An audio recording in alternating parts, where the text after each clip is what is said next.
Keisha didn't even notice the tears sliding down her cheek. She was too busy staring at her phone, at the tiny message her 7-year-old son had sent 5 minutes earlier. "Mommy, are you coming home for Christmas this year?" Her fingers shook as she typed back, deleting the words twice because they hurt too much to read. Behind her, the mansion's kitchen buzzed with laughter from people who had everything and treated her like she was nothing. She gently wrapped the last Christmas cookie, the one cracked on the side, the one she knew Malik would have loved. She wasn't stealing. It was broken. It was going in the trash. She just wanted her baby to taste something sweet tonight. But the moment she slipped it into her apron, "What do you think you're doing?" Mrs. Brooke Harrington's voice sliced through the kitchen like a blade. The white woman's heels clicked closer, her lips curling as if Keisha carried disease instead of a cookie. I wasn't stealing," Keisha whispered. "It was broken.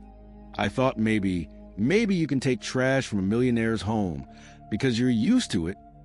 Brooke snapped. The room fell silent. Keisha's throat tightened. "Please, ma'am, it's just for my son." "He hasn't." Brooke snatched the cookies so hard the bag tore. The gingerbread shattered across the marble floor. "Pick it up," she hissed. "And don't let me catch you pocketing food again. You people always have excuses." Her shoulder burned as she bent down. Her eyes blurred. Her son's message glowed on her phone screen, beside the crumbs. That was the moment her heart finally cracked. If this already made your blood boil, tap like, and subscribe so you don't miss stories where justice finally wins. The kitchen returned to noise, but Keisha moved through it like a ghost. Quiet, invisible, taught since childhood that black women were supposed to endure without sound. Her shoulders still throbbed from where Brooke shoved her yesterday, a sharp ache each time she lifted a tray. No one asked why she winced. No one cared. This mansion sparkled with money, gold-trimmed wreaths, crystal snowflakes hanging from the ceiling, a 20-foot Christmas tree covered in ornaments worth more than her monthly pay. But none of it belonged to her. Not the warmth, not the music, not the cinnamon smell drifting from the oven. She cleaned it, polished it, decorated it, but she never got to feel any of it. Her world was the back staircase, the service corridors, the cold quarters with no windows. She checked her phone again, hiding it behind her apron. "Malik, Grandma says we should save you a seat. I made you a drawing for Christmas." "Keisha, I miss you, baby." "Mommy's trying." She stopped typing before she wrote the truth, that she wasn't coming home again. She couldn't afford the bus ticket, and the Harringtons never approved holiday leave for the help. Last year, she spent Christmas scrubbing gravy stains off a marble counter while her son ate dinner without her. Keisha pressed the phone to her chest. A tiny ache bloomed under her ribs, lonely, old, familiar. From the dining room, wealthy guests laughed loudly at a joke. One of them waved at her, without looking at her face. "More wine," the man ordered. "Not please. Never please." Keisha nodded quietly and poured the drink with her good arm, keeping her injured shoulder tucked close. Her eyes drifted across the room. Sparkling dresses, diamond bracelets, plates overflowing with food she'd never dare touch. And yet, she was the one who'd baked half of it. Her grandmother taught her those recipes. Her hands shaped those snowflake cookies. But here, she was just a maid. As she carried another tray past the window, a gust of cold air swept in. She paused. Outside, snow gathered along the stone walkway.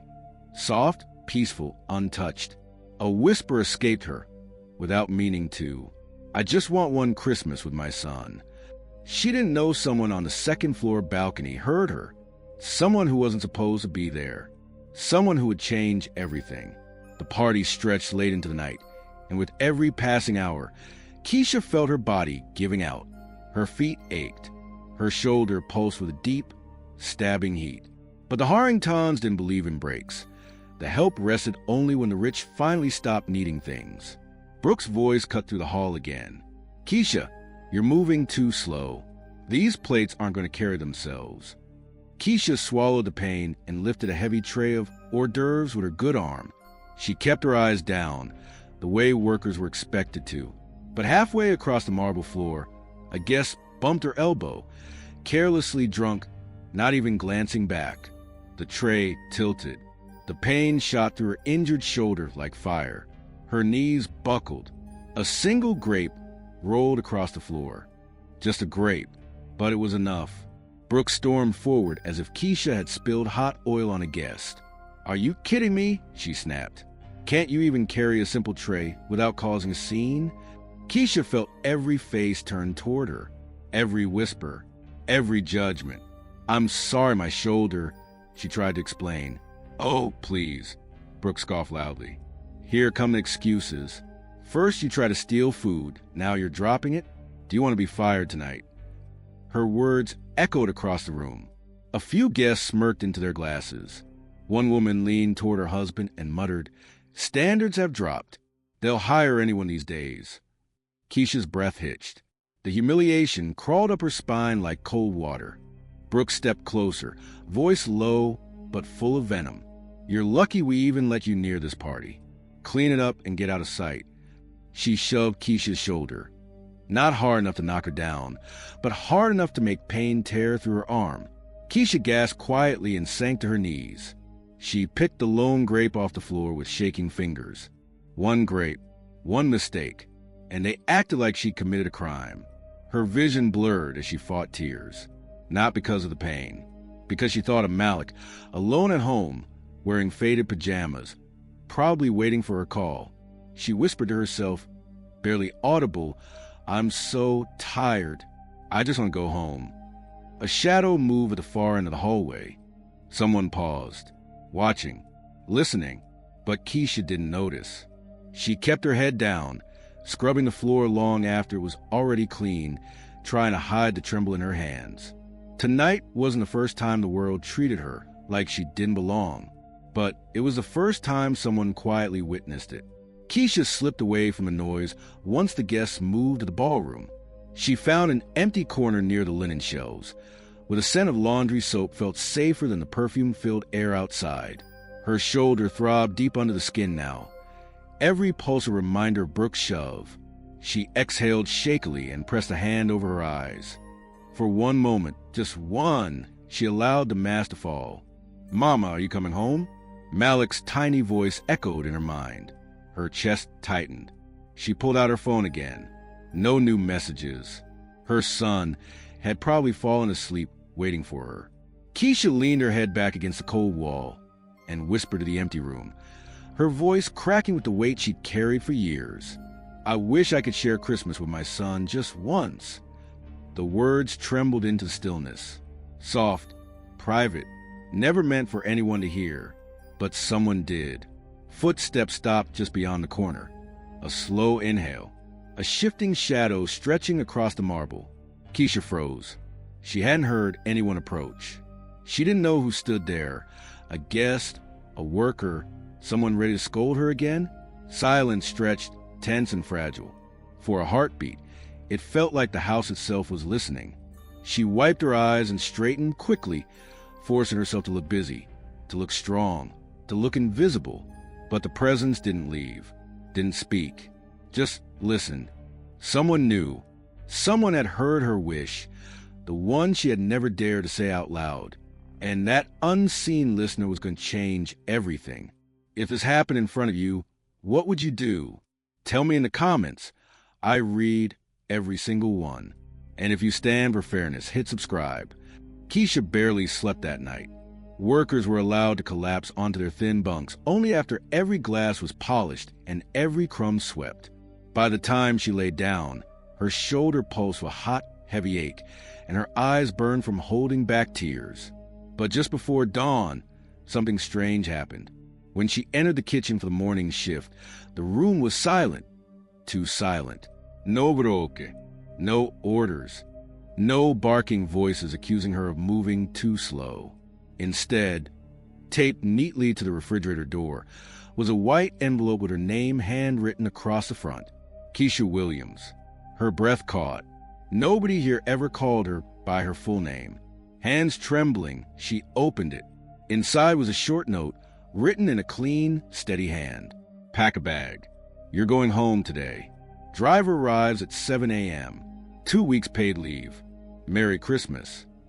She read it twice before her vision blurred. 2 weeks? Paid? This had to be a mistake. A joke. A mix-up. But when she stepped outside at 6:59, a sleek black town car rolled to a smooth stop in front of the staff entrance. The driver stepped out, a tall, calm man in a dark coat, and gave her a polite nod. Miss Williams. No one had ever called her that either. Yes, she whispered. I'm here to take you home. He opened the back door like she was someone important, someone seen, someone valued. Keisha clutched her small duffel bag, the same one she carried when she left home 2 years ago, and slid inside the warm car. The leather seat swallowed her in a comfort she hadn't felt in years. For the first time since yesterday's humiliation, she let herself breathe. The city blurred past the window as they drove. Holiday lights flickered across storefronts, church signs, old brick buildings. Every mile closer to her son felt unreal. May I ask your name? She said softly. Patrick, ma'am. Nang. Her throat tightened. How did this happen? Who approved this? Patrick glanced at her in a mirror with a knowing gentleness. Somebody heard what you said last night. Her heart stalled for a beat. So someone really had been there. Someone who understood. Someone who cared. And they'd sent her home. Hours later, as a car pulled into her mother's neighborhood, rows of modest homes, peeling paint and children playing in thin coats, Keisha felt her chest swell with something she hadn't felt in a long time. Hope. The moment she stepped out onto the cracked sidewalk, the front door burst open. Mommy. Malik sprinted toward her, arms wide, curls bouncing, pajamas mismatched. She dropped to her knees despite the pain, catching him as he crashed into her chest. His warmth, his laughter, his little hands gripping her like he'd never let go. You're home, he cried. You're really home. Keisha held him tight, her eyes stinging as she whispered into his hair. I'm home, baby. Mommy's home. Tonight, she would finally share Christmas with her son. For the first time in years. For the first time ever. That night, after Malik finally drifted to sleep, wrapped against her side, Keisha sat quietly on the small couch in her mother's living room. The house felt warmer than any mansion she'd ever cleaned. Not because of money, but because every inch of it held love. Hand-painted ornaments, faded family photos, Malik's artwork taped to the fridge. She hadn't felt this safe in years. As she pulled the blanket around her good shoulder, she noticed something inside her duffel bag she didn't remember packing. A small gift bag, simple and elegant, tied with a gold ribbon. She blinked. Patrick must have slipped it in. Inside was a sleek new phone, already set up with her name across the welcome screen, and another envelope. She opened it carefully. Miss Williams, I'm sorry you were treated the way you were. You deserve better. You still do. Rest. Heal. Be with your son. When you're ready, I'd like to discuss something important. T.H. Her breath hitched. T.H. Tobias Harrington. The billionaire she barely ever saw. The owner of the mansion.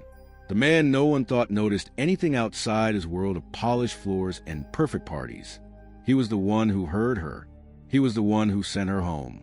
Keisha pressed a hand to her mouth, overwhelmed. Nobody powerful had ever stood up for her. Nobody wealthy had ever cared what pain lived in her voice. She closed her eyes, letting the truth sink in. Someone finally saw her. Someone with enough power to change everything. What if the man who overheard her heartbreak wasn't offering pity at all? What if he'd seen something in her no one else ever bothered to look for? If you believe talent can silence every insult, share this video. And to everyone watching from the US, UK, and Canada, your voice matters. Keisha looked around the quiet room.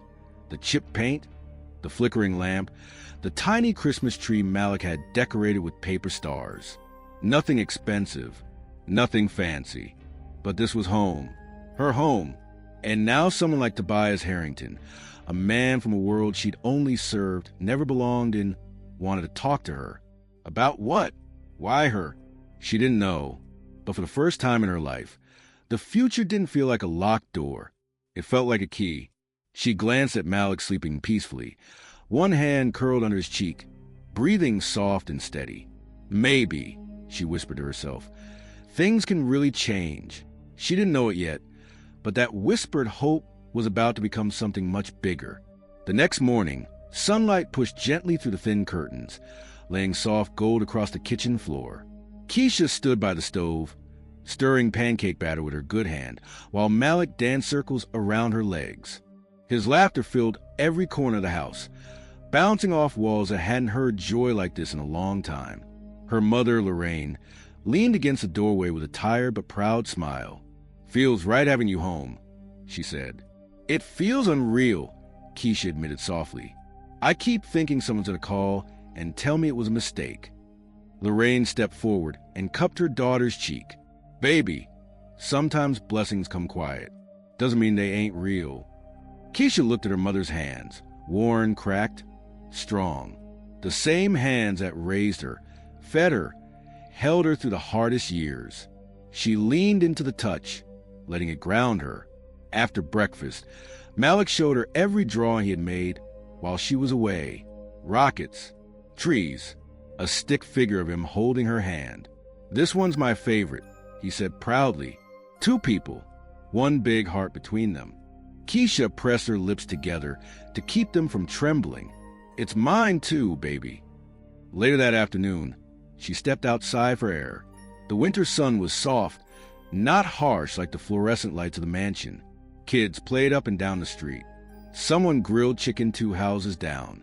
A car door slammed. Normal sounds. Human sounds. Her phone buzzed. A message from a number saved as TH. "Whenever you're ready, I'd like to talk." No pressure. Her pulse quickened. For a long moment, she just stared at the screen. Why her? Why now? What could a man like him possibly want to talk about? She didn't have answers, but something inside her shifted. A quiet confidence. A small flame. She typed back, "I'm ready to talk." Within minutes, her phone rang. "Good afternoon, Miss Williams," Tobias said, his voice smooth, respectful, nothing like the sharp tone she'd endured at the mansion. "How are you healing?" "My shoulder's still sore," she admitted, "but I'm better. Being home helps." "I'm glad," he said. "You deserve that rest. And you deserve much better than what you experienced under my roof." Nobody had ever apologized to her like that. Not a boss, not a manager, certainly not a billionaire. "Tobias, why did you send me home?" she asked quietly. He exhaled through the phone. "Because I heard the kind of pain no one should carry alone. And because I should have noticed earlier. You've been running that house better than any supervisor I've had, with dignity, patience, strength. I can't overlook that anymore." Keisha's throat tightened. "What are you saying?" "I'd like to offer you a position," he said. "Not as housekeeping. As a coordinator at our Savannah office. Daytime hours. Full benefits. No uniforms. You'd be home with your son every night." A soft wind swept across the porch, lifting a few strands of her hair. She closed her eyes. For once, the world didn't feel like it was closing in. It felt wide. "Possible. Are you sure someone like me fits a job like that?" she whispered. "Someone like you?" he repeated gently. "Miss Williams, you're exactly the kind of person we need." Tears slipped free before she could stop them. "Then yes," she whispered. "I'd like that." Inside, Malik pressed his hands to the window, watching her with a hopeful grin. She smiled back, wiping her cheek. For the first time in her life, the road ahead didn't look like survival.